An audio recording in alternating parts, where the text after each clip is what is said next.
And Africa's richest man, Aliko Dangote, is merging his two firms, the Dangote Sugar Company and the Savannah Sugar Company Limited, into one entity. According to the merger scheme, the publicly traded Dangote Sugar Refinery will emerge as the surviving entity when the merger process is completed. Now, the scheme will involve the transfer of all assets, liability, and undertakings of Savannah Sugar Company Limited to Dangote Sugar Refinery. Savannah Sugar is currently a private entity with $1 million in capacity to produce 50,000 tons of sugar per annum. And a Rise Business Analyst, Chika Mbonu, joins me in the studio for more on this. Chika, good morning. It's good to have you as always. So what are the reasons for this merger, you think? Arrangements like this, like this kind of merger, revolve around several reasons. One of the major reasons is what I can call synergy. And under the synergy, you can look at two aspects, what I call the cost synergy and revenue synergy. Yeah. Cost synergies arise from the fact that there will be cost reduction from economies of scale. Yeah. So let's even look at the simplistic one. Yeah. Before now, you had the board of directors of Savannah Sugar, and now we had the board of directors of Dangote Sugar. Yeah. Now, when they merge now, you only have one board. So, we have one R&D, Research and Development Department. You have one admin. You have one sales and marketing unit. So you'll find incrementally there'll be reduction in the cost of operation of the combined company.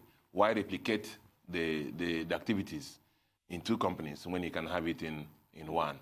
So once this happens, you find immediately that the cost of operation of the combined company will reduce. Indeed, in other climes where there are a lot of revenue and profit pressures, the CEOs of different companies are always looking for opportunities like this. Another company to reduce the cost of operation.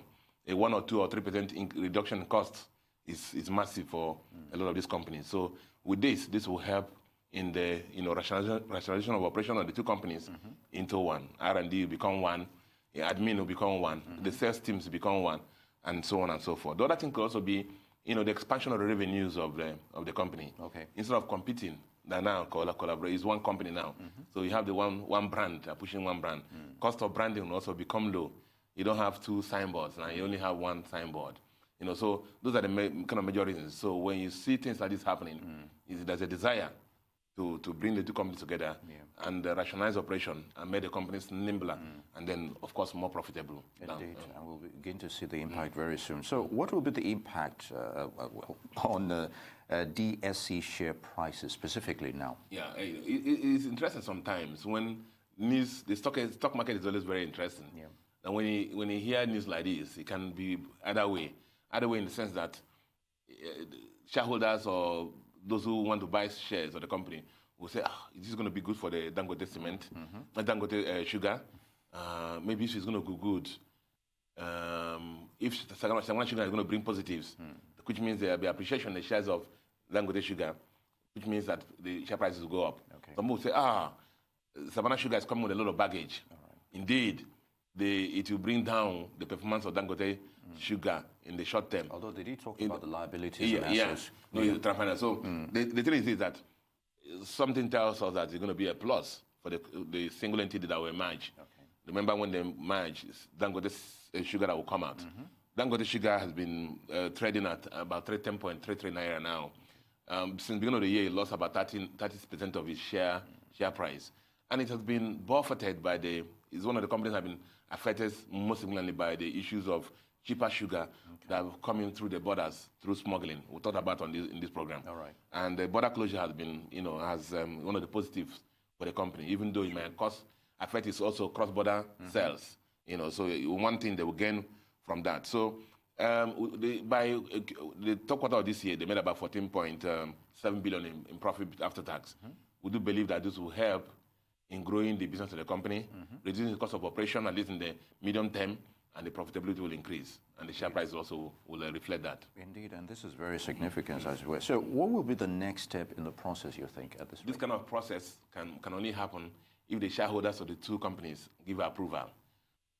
So there is a caveat attached to this. Yeah, the shareholders of Savannah Sugar, the board will come to them and say, we'll have this arrangement. these are what's the need for you. If you agree with us in this thing, you will gain this, you will gain this, you will gain this. Do you approve or don't approve? They will say yes. Most times they will approve because it's better for them. The same thing will happen to Dangote Sugar Company. Okay. So once the shareholders approve, the process will move on from there. We're seeing a positive sign to that. Yeah. All right. Are there any opportunities for this kind of arrangement in the country? Yeah, as I said, our environment actually now, we have a weak macroeconomic environment, weak consumer demand, which means that revenues are struggling, and cost of operation, therefore, have to manage. Actually should present themselves, for this kind of more opportunities like this. But it's very thin. Market is very thin.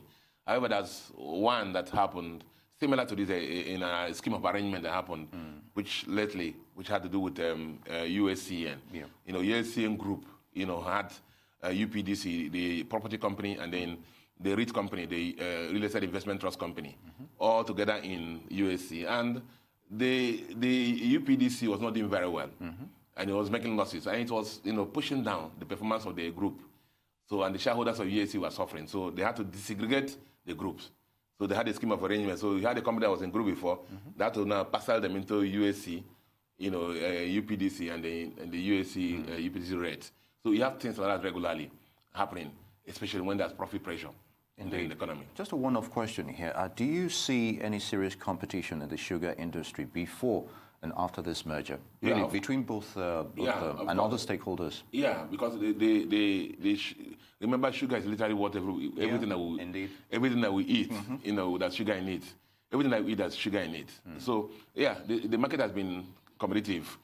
That's why also competition, apart from the one with the other sugar manufacturers in Nigeria, there's the issue of smuggling, which affected the fortunes of these companies. Indeed. And with smuggling now being on the front burner, I think it's going to hurt the fortunes of the company. Indeed. Chika Mbonu, I'd like to thank you very much for your thoughts on those issues. On Dangote, it's good to have you. Thank you.